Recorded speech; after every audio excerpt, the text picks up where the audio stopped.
Good day, folks, and welcome to another edition of Lumberjack Logic. I'm your host, Neil Johnson. We are living in the golden age of America right now. This is absolutely beautiful. Hakeem Jeffries is getting destroyed. Trump's trolling them in epic fashion. You are absolutely going to love this report. But do me a favor, check out my sponsor, MyPillow, mypillow.com. Use promo code Lumberjack for big savings. Exceptional deal going on right now on the Roll and Go pillows. I'll talk about it more at the end. Oh, also, please smash that like and subscribe if you're new. So, we're going to start out here with what the media doesn't get, and they completely do not get this. In fact, I'm going to go back to an older clip here that I want you to look at where Morning Joe actually tells people they need to read J.D. Vance's book, and it will explain why Donald Trump beat him so badly and how the media was lying. Yeah, Joe Scarborough. Check this out. The Clinton campaign believed until 9 o'clock that they had a lock on this, that they were going to win. The fault of that actually lies with the media. Jim Rutenberg today writes a fascinating article where the New York Times editor and others basically come to terms with the fact that they stopped being journalists over the past month. You have to wonder when they're going to start becoming journalists or when they ever were. And Jim Rutenberg did say back in August, the New York Times job and journalist's job now was to defeat Donald Trump. Had a complete blind spot. And you wanted to keep it that way. It was much easier for you to stay in Manhattan and say, you know what, they're only voting for Trump because they're racist and bigots. There's no way he can win because they're all just racist and bigots. Well, if you really do believe that, then you believe that 50 million people in America are racist and bigots. And if you really do believe that, then I take pity on you. Economically, middle America is hurting. Read J.D. Vance's book if you don't understand what's going on out there. You don't understand what's going on. And let's face it, I don't understand what's going on out there. And they still can't understand what's going on. But this report is going to help you out, folks. We're all going to understand. Maybe you can share this with your leftist friends so they understand. But his favorability on the issues right now is at an all-time high, and Hakeem Jeffries cannot deal with it. Donald Trump's favorability rating is actually higher than it ever was the first time around. Let me ask you, a recent poll by Marquette looked at several of the things that he has done or says that he is going to do, and 63% favor federal government's recognition of only two sexes, 60% favor deporting immigrants who entered the United States illegally, 60% favor expanding oil and gas production, 59% favor declaring an emergency at the southern border. Is there anything you are seeing that Trump is doing that you are in favor of, that you think is the right thing? Let me say, as it relates to all of those issues, we're just at the beginning. That's right. We're just at the beginning, Hakeem, and it's only going to get better because Americans are going to see results with Donald Trump. He's actually delivering on the promises. Another poll that I saw showed that Americans believe by a 70-30 split that Trump is actually delivering on the promises. Tremendous political capital on this. And now how he trolls them. Look at this. This is what they don't understand. They think they're looking for standard, traditional, old school Republicans who are afraid of them, the media. Watch this. Not only have we never had a U.S. president with a mugshot, I'm not sure we've ever had a mugshot hanging outside of the Oval Office before.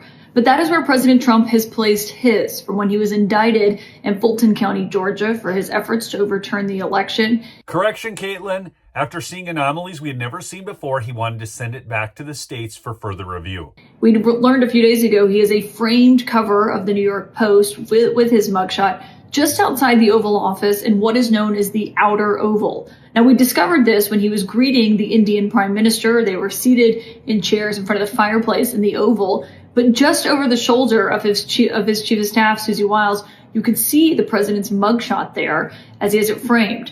His aide and person who is his social media guru, really, Dan Scavino, posted a video of it saying, "Happy Valentine's Day" from the beautiful Oval Office. This has really become a rallying cry that Trump has used on the campaign trail. They've even put it on merch and sold it featuring his mugshot. And now it has a home outside the Oval Office as well. This is even more beautiful when you understand that Caitlin Collins is the new Jim Acosta of CNN. And she's having a real problem with this. But Trump is showing you how you take the things that the deep state does against you, how you take the things that this federal government does against you, and you turn it around for your benefit. That's what J6ers are doing now. That's what Trump has done. I predicted back when the left, about a year and a half ago, was celebrating and saying once Trump's Atlanta, Georgia mugshot comes out, it's going to be all over for him. And I was reading the Pulse of the Public dead on. I said, this guy's going to be Jesse James 2.0. I mean, people know this is all a scam. And if Trump nails the mugshot and gives it an iconic look, it's over. And they admit he gained about 10 points in the polls just with that. 10 points from a mugshot, folks. 10 points. See, the very thing they used to destroy him, he's using for his benefit. It gets better. You see, it's about not letting the leftist and the globalist and their mind control cult of wokeism dictate to us and us being scared of what they're going to say in their corporate media that's totally discredited and hated.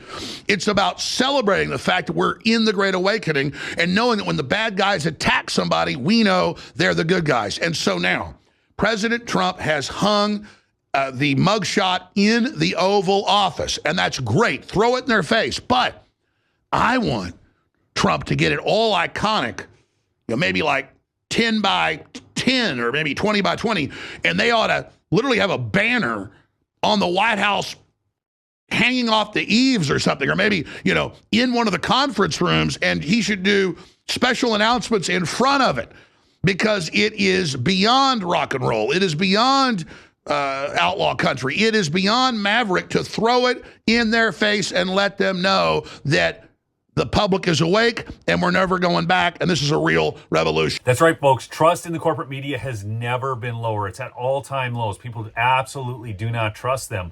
And they're trying to recover on Fox because remember what Fox did. And now look at their attempted recovery. It's amazing to watch, but they actually do say a number of things in this clip that are spot on. Tommy, I look at this, and there's so much symbolism here. Yeah. Because Democrats tried to destroy this man, and that photo captures that endeavor. They did not destroy him. He is hanging up the photo in outer oval that Democrats in Congress, senators, will have to walk by when they meet President Trump in the Oval Office. See, I hadn't even thought of that aspect of it, but the Democrats that are going to come in and meet with him, talk about rubbing it in their faces. He's trolling the trolls, and it's so epic. I love it so much, but I think it's also not even just for him a sign of resilience, but for the American people as well. That was a turning point, that mugshot. There's a reason he was so proud of it. He didn't look at it like you typically look at a mugshot. He looked at it like a badge of honor. He marketed it. It was a big moment for him in a campaign season of so many moments. But it is also indicative to the American people, so many that have felt beat down, that have felt run down, that have felt stepped on and squashed by this behemoth that is the federal government. This is also a picture for them, reminding them, hey, look at all the things that Donald Trump went through. I can get through it, too. He has an army of people behind him. Republican, Democrat, Independent, doesn't matter. And that's symbolic in that photo. I think it's beautiful. I think it's great. And I'm so glad he put it there. What a reminder to everybody that you will not get him down. It actually does have that effect on me. It actually inspires me to look at certain challenges and say, that's not going to get me down. I'm curious, though, for you, do you personalize that? Leave a comment down below, but do you personalize it in that same way, or do you just look at a Trump overcoming, or do you use it as a metaphor for you to be able to overcome great difficulties, great adversities, false accusations, all of those types of things? That's what I really draw out of it. Now, I've got some bonus footage here. A throwback from 1987 of Donald Trump that's absolutely beautiful. But do check out mypillow.com/lumberjack. You have to go /lumberjack to get that deal on the roll and go pillows. Also the My Cross necklace, 30% off. Instead, if you go to the main page of My Pillow, it's only 20% off. The best deals are on mypillow.com/lumberjack. Or my favorite way to order is call the 800 number at 1-800-568-2865. Again, that's 1-800-568-2865. How come this seat is at such a low level? I'm looking at him. He's got this stage rigged, folks. No. But that seat is a good half, 6 inches higher than my seat. And so am I. Huh? I see. See, Trump gets it. He gets it all, and he calls it all out. And what about are people trying to draft you to run for president up in New Hampshire? Well, I guess a lot of people want to see this country. It's a shame what's happening. Japan, Saudi Arabia, Kuwait, everybody's taking advantage of the United States. People know that if certain people are running a country, that it won't happen. I mean, when you look at Japan, not paying for the defense. We're defending Japan. We're losing billions and billions of dollars. We're fighting for AIDS help and for farmers and for this and that. And it's a shame. And the Japanese folks, who I respect greatly, but they're not treating us fairly. They're really not treating us fairly. Kuwait, Saudi Arabia, they're not paying us anything for the services we're rendering, and I think it's a disgrace. And I think people look at certain people, and maybe me, if I were in a position, this country, believe me, would not be ripped off like it is, and it is just being ripped off so badly by our so-called allies. Yeah. So that's a pretty strong statement. So now, are you saying I don't think it's that strong. I think it's fair. And by the way, I have tremendous respect for the Japanese. I do a lot of business with the Japanese, and they smile about it too. They know it.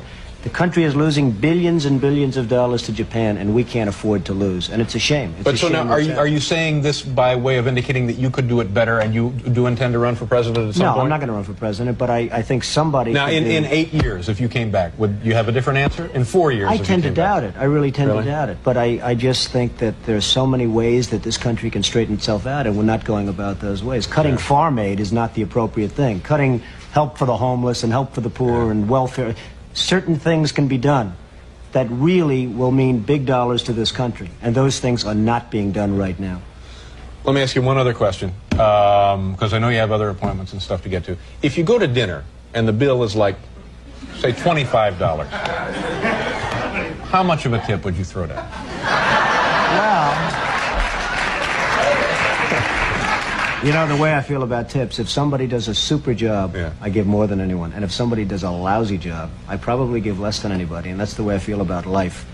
Life should be, you should be rewarded for competence and capability and doing a job and having a smile on your face, maybe, if that's the case. And I'm a pretty good tipper when somebody's good, and I'm a pretty lousy tipper if somebody's not good. So that's the way it is. But, you know, sitting here listening to this stuff, it seems to me you are dying to get to some public platform to superimpose those feelings upon the American awareness.